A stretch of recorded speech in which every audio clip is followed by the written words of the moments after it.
नमस्कार दोस्तों, मैं भाषा और आप देख रहे हैं बेबाक भाषा पे दो टूक कार्यक्रम। आज हम बात करने जा रहे हैं 120 से अधिक ऐसे इंसानों के बारे में जिन्हें अलग अलग समंदर में अलग अलग वजहों से भारत सरकार या भारत के पूरे सिस्टम ने फेंक दिया, जिंदा रहने या मरने या अपने वतन वापस जाने का। यह जो बेवतनी का एहसास है और यह जो क्रूएल चेहरा है, जो क्रूर चेहरा है, इस पर बात करनी बहुत जरूरी है। और इसी बीच एक बड़ी खबर ये कि संयुक्त राष्ट्र ने एक इंक्वायरी शुरू कर दी है। भारतीय नौसेना की बोट्स में किस तरह से रोहिंग्या शरणार्थियों को समुद्र में फेंका गया, इसके बारे में, और साथ ही साथ भारत सरकार से यह कहा है कि वह इनह्यूमन और लाइफ थ्रेटनिंग ट्रीटमेंट यानी जान को जोखिम में डालने वाले और अमानवीय ढंग का व्यवहार रोहिंग्या शरणार्थियों के साथ ना करे। हम यह बात अपने तय नहीं कर रहे हैं, यह बात सिर्फ और सिर्फ जो खबरें प्रकाशित हुई हैं, जो सुप्रीम कोर्ट में पिटीशन गई है, उसके आधार पर आपके सामने रख रहे हैं। और इसमें दो मीडिया घरानों का जिक्र करना बहुत जरूरी है। सबसे पहले स्क्रोल ने इन दोनों ही जो इंसिडेंट हुए हैं इस पर बहुत ही हिम्मत से डिटेल इन्वेस्टिगेशन किया है और हमारी यह पूरी की पूरी रिपोर्ट उसी पर आधारित है। आइए सबसे पहले देखिए यह स्टोरी ब्रेक की मखतूब इंडिया नाम के वेब पोर्टल ने, उसके बाद स्क्रोल ने इस पर स्टोरी की और यह बताने की कोशिश की कि यह 40 से अधिक रोहिंग्या जो दरअसल पकड़े गए थे भारत में, भारत की राजधानी दिल्ली में, उन्हें किस तरह से ले जाया गया अंडमान निकोबार और वहां से नेवी के जहाज में इंटरनेशनल बॉर्डर तक ले जाकर फेंक दिया गया, लाइफ जैकेट पहनाकर समंदर में। और यहां पर स्क्रोल ने एक साहसिक काम किया, यह तस्वीरें भी प्रकाशित की हैं और इन तस्वीरों में इन लोगों के पास यह इंटरनेशनल कार्ड भी है जो संयुक्त राष्ट्र शरणार्थियों को देता है। और इस स्टोरी में यह भी ब्यौरा दिया गया है कि किस तरह से स्क्रोल ने म्यांमार में, जो इस इलाके में जिसकी सरकार चल रही है, वहां के लोगों से भी बातचीत की, एडमिनिस्ट्रेशन से बात की और एडमिनिस्ट्रेशन के जरिए कोशिश की वेरीफाई करने की, यानी पहचानने की कि ये जो तमाम तस्वीरें हैं क्या इसी तरह के लोग उनके पास इस समय हिरासत में हैं। और पता चलता है कि बहुत से नाम और बहुत सी तस्वीरें मिल रही हैं।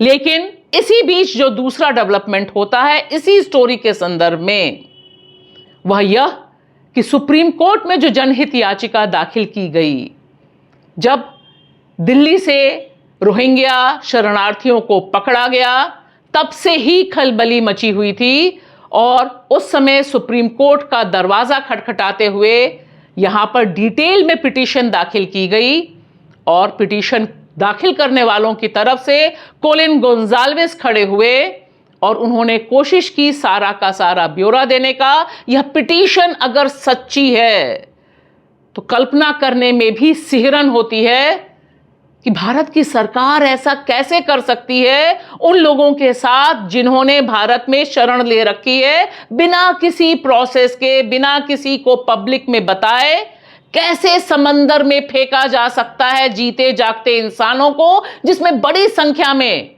बच्चे और महिलाएं शामिल हैं।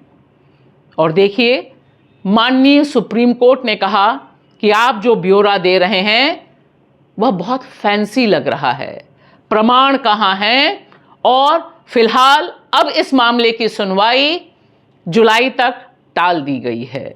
लेकिन यह जो स्टोरी है और यह जो लोग हैं, यह अभी जिंदा लोग हैं। इनके परिजन, इनके बच्चे अभी भी दिल्ली में रहकर न्याय की गुहार कर रहे हैं।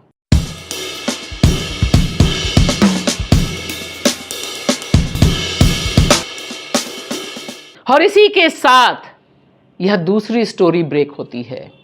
यह भी स्क्रोल ने डिटेल में स्टोरी की है, जिससे यह पता चलता है कि गुजरात में जो गैर कानूनी ढंग से रह रहे बांग्लादेशी, यहां मैं कोट अनकोट में बोल रही हूं क्योंकि सरकार का कहना है कि यह सब गैर कानूनी ढंग से रह रहे थे, उन्हें पकड़ा।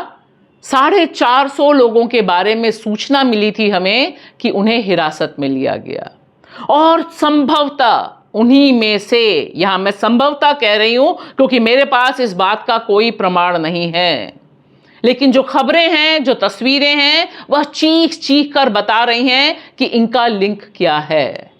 आप देखिए, यह 78 लोग, जिसमें से 3 के बारे में बांग्लादेश के प्रशासन का कहना है कि वे भारतीय नागरिक हैं, उन्हें गुजरात से ले जाकर इस जगह सुंदरबन के समंदर में फेंक दिया गया और फिर कहा गया कि तुम जाओ अपने वतन वापस।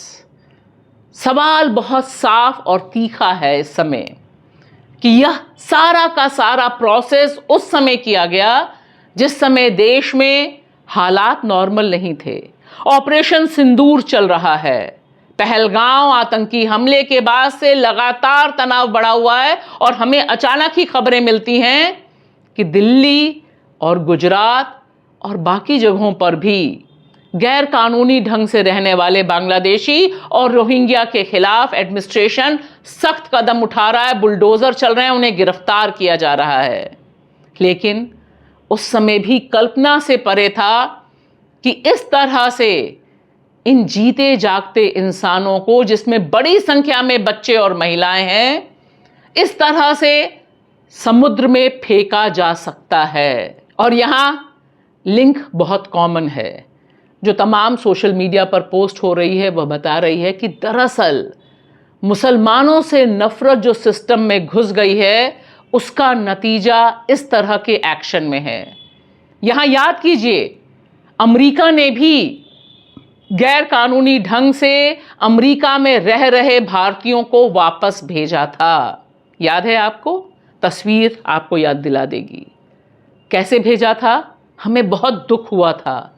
बेड़ियों में भेजा था, अपने सैन्य विमान में भेजा था, और मोदी जी ने उन विमानों को दिल्ली में नहीं उतरने दिया था, उन्हें पंजाब अमृतसर में उतारा गया था।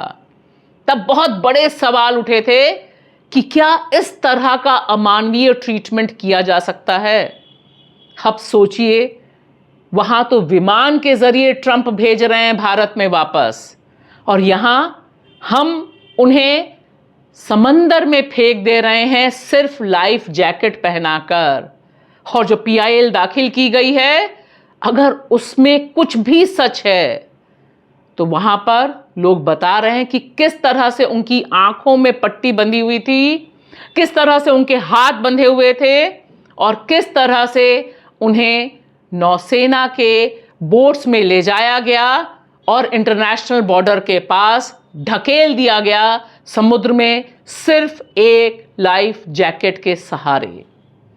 यह किस कानून के तहत किया गया? कौन सा कानून है देश में या अंतर्राष्ट्रीय स्तर पर जो शरणार्थियों को इस तरह का सलूक करने की इजाजत भारत सरकार को दे रहा है? ये जो दोनों तस्वीरें हैं हमारे सामने, इधर से सुंदरबन और इधर से अंडमान निकोबार और म्यांमार, ये दोनों अलग अलग देशों के शरणार्थी हैं, लेकिन क्या इन्हें एक न्यूनतम इंसान के तरह हम ट्रीट करने लायक देश नहीं है? वह देश जो लगातार कहता है कि हम वसुदेव कुटुंबकम हैं, इस तरह से समंदर में फेंका जाना, दिल पर हाथ रख के कहिए कि भारत की छवि को क्या निखार रहा है, या ये एक नाइटमेयर यानी दुस्वप्न से भी ज़्यादा खतरनाक है। शुक्रिया।